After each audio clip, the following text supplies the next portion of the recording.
Most people wait for the perfect moment, the perfect plan, the perfect idea, the perfect team. But the truth is, that moment never comes. The founders who scale, the ones that truly get freedom and get results, are the ones who start before it ever feels perfect. Today, I want to dive into why the imperfect start is actually perfect. How to use the imperfect start to catalyze your growth so that you can take massive action, even if you don't have most things figured out, and how to turn that into momentum that is going to build the version of your business and your life that you truly dream about. So I was literally just having this conversation last night with a friend of mine who has talked about wanting to start a business for over a year and still has not done it. Every time he comes up with a new business idea, he spends the next few days thinking about all the reasons that idea isn't going to work, thinking about all the problems that are going to stand in his way, thinking about all the things that he doesn't have solutions for yet. And even if it's an amazing idea, by the time he's done really thinking it through, he's talked himself out of it. And he's been in this cycle for months and months. And the result is that he just never starts. What is he waiting for? Well, he's waiting for the perfect idea. He's waiting for the idea that he can't talk himself out of. But here's the challenge, is that perfect isn't just unreasonable. It literally does not exist. Talk to any successful business owner and they will tell you all the problems, all the challenges, all the terrible things about running their business. There is no such thing as the perfect business. There is no such thing as the perfect idea. And the most successful entrepreneurs have shifted their focus away from perfect and towards learning. Here's how the most successful entrepreneurs that I know grow their business. When they first have an idea, instead of thinking about all of the reasons that it's not going to work, they start from a place of what are all of the reasons that it will. It's not that they're oblivious to things not working out and that there will be problems and that there will be challenges. They know that those exist. They know that those are coming. But to start, they don't let that stop them. The only question they're asking is, do I see the potential upside of this idea outweighing all of the potential bullshit that I'm going to have to go through in order to get there? So they're not lying to themselves and pretending that everything's going to be perfect all the time. What they're saying is, I see the potential upside here and I think it's going to be worth it. And so they start where other people wait, where other people stop to think and talk themselves out of it. The most successful business owners just start. And what happens when they do? They run into problems. They run into challenges. It totally doesn't work. All of this stuff goes wrong. And then what? And then they learn. Every single time something goes wrong, they fix the problem, they learn from it. Every single time they run into an unexpected obstacle, they pivot, they iterate, and they go again. Instead of focusing on perfect and optimizing for perfect, they optimize for learning. How do I fail faster than anyone else? Because if I fail faster, I will learn faster. And if I learn faster, I will grow faster. So it all comes down to speed to action. How quickly can you take massive action and recognize that the goal is not success? That's what's so important. The goal is not success. The goal is learning. So no matter if it's successful or it's a complete failure,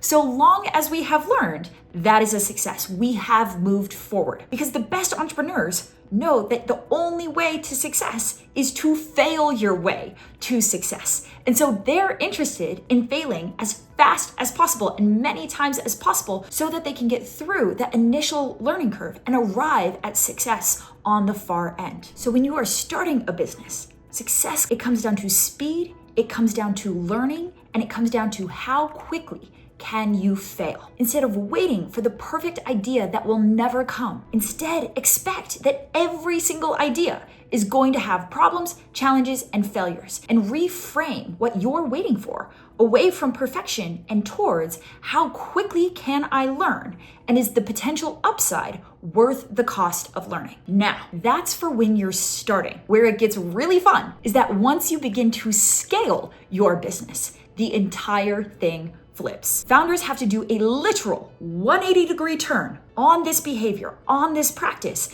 in order to successfully scale their business. Because what started their business will actively begin to stall them out when they try to scale. This concept of have an idea, launch it, have an idea, launch it, successful entrepreneurs call that shiny object syndrome. right? And we all know those entrepreneurs that can't help but just launch 10 different businesses at once and always have a new idea cooking. But what happens when we try to scale with that behavior? What we actually end up doing is stalling out our company growth and slashing into our company's profit margin. Strategy is one of the 6 hidden profit centers inside of your business. And I want to take the latter half of this video to talk about why that don't think, take massive action, ready, fire, aim mindset when you are small will end up trapping you and killing your profit when you scale. Really quick, before we get into that, I mentioned that there are 6 hidden profit centers. What my team did is we put together a 10-minute diagnostic that will help you identify where your profit right this second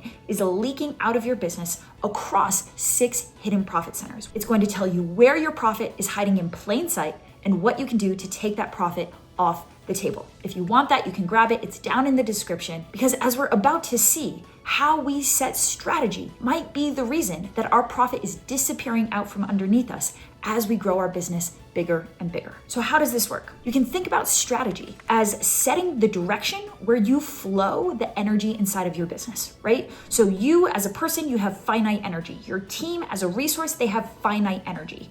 And where you set your strategy, the strategic decisions that you make, will determine where that energy goes. If you as a founder have crossed to 7 figures and now you're trying to scale to 8 and you're wondering why things are slowing down, why your team is working harder than ever and you're working harder than ever, but your growth has stalled, your profit is disappearing, and everything that you do, every new idea you try and launch might create a little bump, but then it crashes back down. What is happening? Why is this so frustrating? What's happening is that with every new idea, you are sending the energy inside of your business in a new direction. Think about a boat for a moment. And if you had 10 rowers on the boat, and all 10 of those rowers were trying to row the boat in a different direction. So everyone is rowing their faces off. Everyone is working so hard. There is so much energy being put into the business. And yet, where is that boat gonna go if it's trying to be rowed in 10 directions? It's gonna go nowhere. So from your end, you're paying all of this money, you're spending all of this time,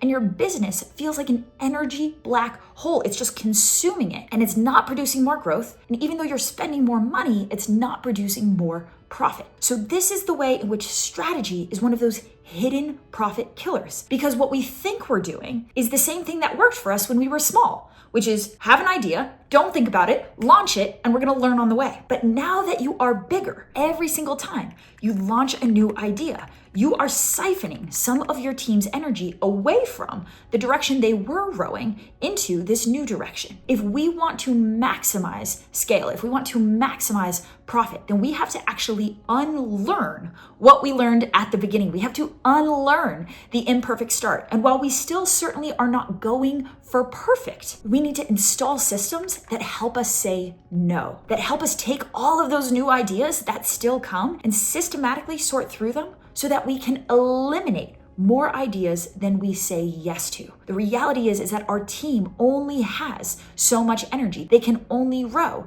in so many directions. If we do our strategic decision making carefully, then every new idea should send us in the same direction, so that instead of adding a rower to the boat who's trying to row backwards, every single idea moves us forwards. But that takes practice, it takes discipline, and it takes a founder to develop the humility for their team to start to stress test their ideas, tell them when an idea is off course or off base, and have the self-discipline to say, even though I love that idea and it's a great idea, I'm going to say no. So at scale, above 7 figures, the best founders and the best teams I know are still taking massive action. The only difference is that they have developed a muscle around decision making, that they take massive aligned action towards fewer and fewer ideas. And that is hard because it's entirely at odds with the have an idea and act on it that actually got us to 7 figures to begin with. So if you're below 7 figures, by all means, screw perfect, have the idea, take massive action. You will learn, you will iterate, you will optimize, you will grow.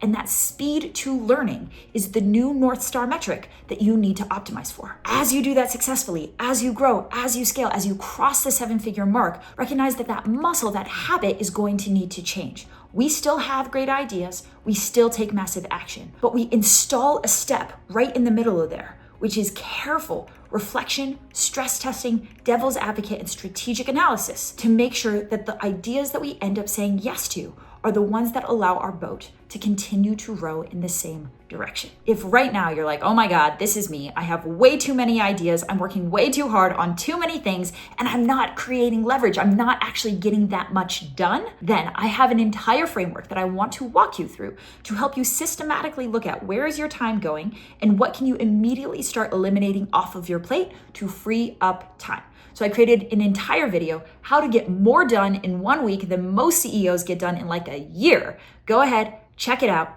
and I will see you over there.